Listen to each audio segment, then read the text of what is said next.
დეზდემონა ქუმსიაშვილი ორობოლ შვილიშვილს ზრდის. მას 33 წლის შვილი აფხაზეთის ომში გარდაეცვალა. ოჯახს პენსიით არჩენს. მთავრობა ასეთ ოჯახებს 121 ლარით ეხმარებოდა. 1 იანვრიდან კი სამშობლოსთვის გარდაცვლილი ჯარისკაცის ოჯახის წევრებს ყოველთვიურად 500 ლარიანი კომპენსაცია დაენიშნება.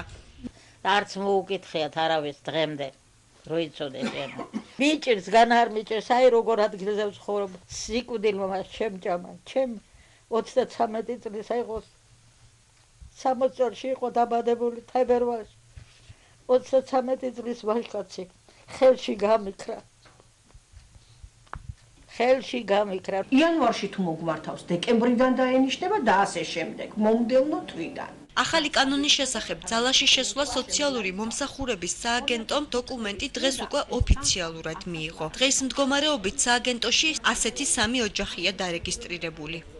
სახელმწიფო კომპენსაცია და სახელმწიფო აკადემიური სტიპენდიის შესახებ კანონმა განიცადა ცვლილება, რომელიც ამოქმედება 2014 წლის 1 იანვრიდან. კერძოდ დაემატა 2 ქვეპუნქტი, ანუ ის ოჯახის წევრები, რომლებსაც შვილები, ოჯახის წევრი გარდაეცვალათ საქართველოს ტერიტორიული მთლიანობისათვის ბრძოლების მოქმედების დროს 2014 წლის იანვრიდან სახელმწიფო კომპენსაცია, ანუ დამატებით პენსიების გარდა დაემატებათ 500 ლარი ყოველთვიურად.